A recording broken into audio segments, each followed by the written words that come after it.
Dear students, तो आज के इस वीडियो लेक्चर में हम माइकलसन इंटरफेरोमीटर के एक और नए एप्लीकेशन को अंडरस्टैंड करेंगे। इस वीडियो में हम माइकलसन इंटरफेरोमीटर के जिस एप्लीकेशन को ले रहे हैं उसका नाम है कि difference in wavelength, difference of two wavelength of light कह लीजिए या difference in wavelength of light कह लीजिए। कैसे आप डिटरमाइन करते हो कि किसी सोर्स से अगर दो वेवलेंथ इमिट हो रही हो उनकी वेवलेंथ में क्या डिफरेंस होगा, उसको माइकलसन इंटरफेरोमीटर के थ्रू हम अंडरस्टैंड करते हैं। तो माइकलसन इंटरफेरोमीटर का ये सेटअप देख रहे हैं। इस सेटअप में जहां पर हम लेते थे व्हाइट लाइट सोर्स, अगर मैं यहां पे व्हाइट लाइट सोर्स ले लूं तो उसका क्या इंपैक्ट होता है, उसका इंपैक्ट तो हम स्टडी नहीं करेंगे। हमें यह बताना है कि माइकलसन इंटरफेरोमीटर में इस सोर्स को कैसा लेना है, मोनोक्रोमेटिक लेना है। ऐसा सोर्स मोनोक्रोमेटिक लेना है जिससे दो वेवलेंथ की लाइट इमिट हो, जिससे हम उनकी वेवलेंथ में डिफरेंस क्रिएट कर सकें।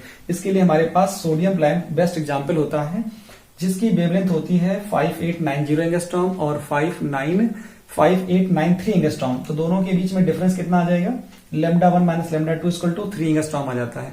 तो इसको कैलकुलेट किया गया है माइकलसन इंटरफेरोमीटर के थ्रू ही।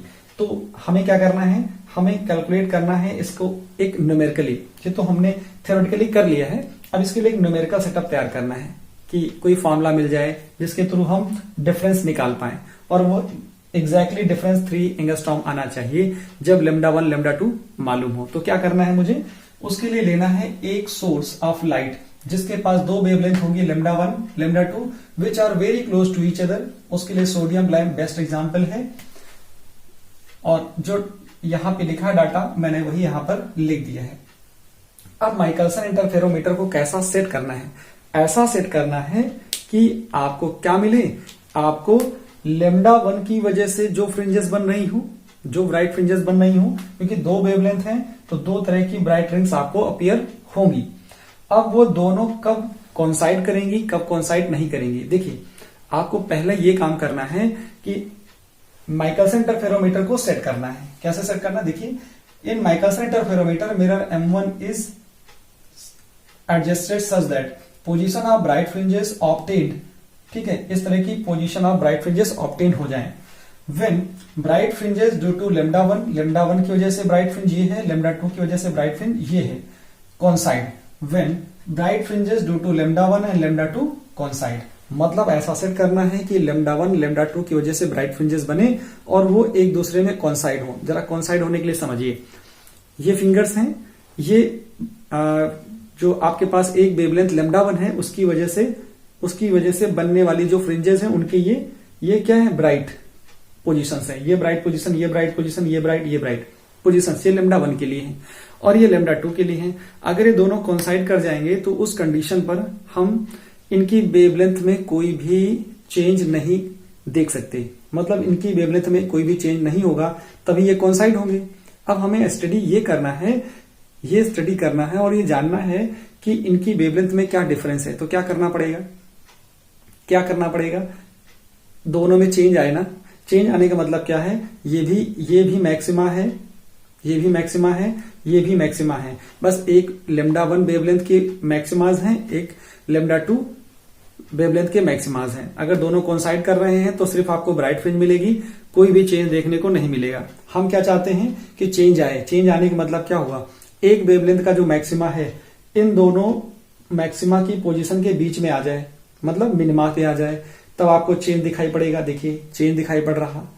अगर ऐसे रहेंगे तो कोई चेंज नहीं मिलेगा।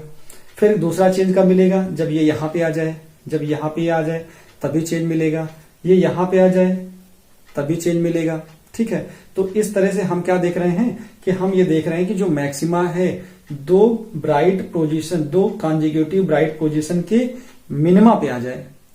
तो मतलब ये हुआ कि एक वेवलेंथ की वजह से जो वेवलेंथ की वजह से मैक्सिमा है, मतलब हमने ले लिया फर्स्ट वेवलेंथ का जो मैक्सिमा है, ये फर्स्ट वेवलेंथ है, उसका मैक्सिमा ये है।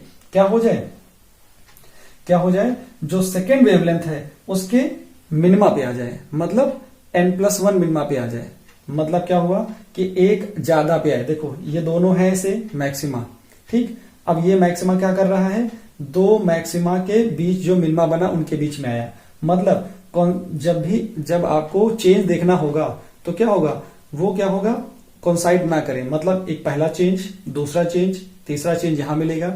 चेंज तभी मिलेगा जब कोइंसाइड ना करें। तो इस चीज को समझने के लिए देखिए यहां पे मैंने क्या लिखा है कि when mirror M1 is moved, when mirror M1 is moved, both set of fringes get separated. जो फ्रिंजेस होती हैं वो सेपरेट हो जाती हैं। जैसे ही हम मिरर M1 को मूव करते हैं तो मिरर M1 को मूव करने से क्या हुआ, फ्रिंजेस सेपरेट हो गई। अब इनके बीच में चेंज कैलकुलेट कर सकते हैं।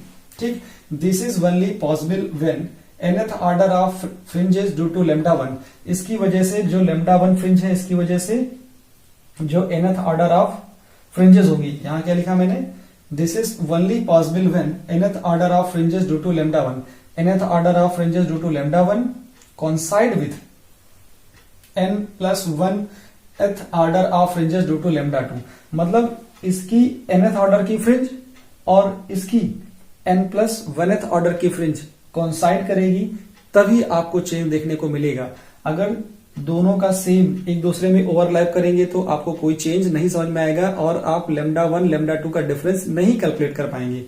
कैलकुलेट तभी कर पाएंगे जब चेंज हो, और चेंज होने का मतलब है इसकी nth ऑर्डर की ब्राइट फ्रिंज और इसकी n+1th ऑर्डर की ब्राइट फ्रिंज दोनों क्या करें, कोइंसाइड करें। मतलब इसका nth मैक्सिमा इसके n+1th मिनिमा से कोइंसाइड करना चाहिए। जैसे मैं देख रहा हूं क्या, यहां पर इसके क्या है, इसके ये एक मिनिमा, दो मिनिमा, तीसरा मिनिमा, चौथा मिनिमा, या पांचवा मिनिमा यहां होगा। ठीक है, अगर हम पांचवें मिनिमा की बात करें तो पांचवें मिनिमा की बात करेंगे तो क्या आएगा, इन पांचों को छोड़ के जाएगा ना इधर, जब यहां पे आएगा तभी आपको ये मिलेगा। मतलब n+1, मतलब इसके लिए n+1th मिनिमा होगा, इसके लिए मैक्सिमा होगा। तो इस चीज को यहां से समझ लीजिए कि इसमें nth होगा तो इसमें n+1th फ्रिंजेस अगर कोइंसाइड करेंगी तभी आपको क्या होगा, तभी आपको चेंज देखने को मिलेगा। तो मैंने क्या लिखा, if mirror M1 moves through a distance d between two consecutive position of bright fringes. ये पोजीशन ऑफ ब्राइट फ्रिंजेस होती हैं, इनके बीच में क्या करना है, जो मैक्सिमा है, देखो यहां लिखा है, if mirror M1 moves through a distance d between two consecutive position of bright fringes. जो ब्राइट फ्रिंजेस के बीच में ही आता है क्या, ये मूव किया, जब यहां मूव करेगा, यहां मूव करेगा, यहां मूव करेगा, मतलब कौन, मैक्सिमा। दो ब्राइट जो पोजीशन ऑफ ब्राइट फ्रिंजेस हैं, इनके बीच में मिनिमा यहां आता है, तब आपको चेंज देखने को मिलता है। तो क्या किया गया, जो चेंज आता है कितना आता है, d डिस्टेंस घूमेंगे तो पाथ में चेंज आता है 2d का। 2d इक्वल टू क्या हो जाएगा, हम लेते हैं n1 λ1 इक्वल टू m2 λ2। ये वाला किसके लिए है, ये λ1 फर्स्ट, ये इस वेवलेंथ के लिए है, ये nth ऑर्डर की ब्राइट फ्रिंज के लिए है, और ये n+1th फ्रिंज के लिए है। तो यहाँ पे n2 की वैल्यू n+1 है, n1 की वैल्यू n है। तो सॉल्व करेंगे इसको, तो यहाँ सॉल्व करेंगे तो देखिए n की वैल्यू ये आ जाएगी, निकाल लिया। उसके बाद फिर n की वैल्यू क्या करेंगे, इस इक्वेशन में यहाँ पे पुट कर देंगे। तो यहां से देखें 2d इक्वल टू n λ1, और यहाँ पे λ1 n की वैल्यू पुट करेंगे, ये n λ1 λ2 अपॉन 2d, सॉरी ये λ2 अपॉन λ1 माइनस λ2 वैल्यू पुट करेंगे यहाँ पर, तो आपको ये रिजल्ट मिल जाता है। क्या मिल जाता है, ये रिजल्ट आपको मिल जाता है। यहां पर आप ये लिख सकते हैं कि इफ λ1 λ2 आर वेरी क्लोज, क्या लिखेंगे, if λ1 and λ2 are very close, that is λ1 λ2 is equal to λ²। तब आप ऐसा ले सकते हैं, डिफरेंस इन वेवलेंथ क्या हो जाएगा, ये हो जाएगा λ² अपॉन 2d। जो डिफरेंस इन वेवलेंथ है वो आ जाएगा λ² अपॉन 2d।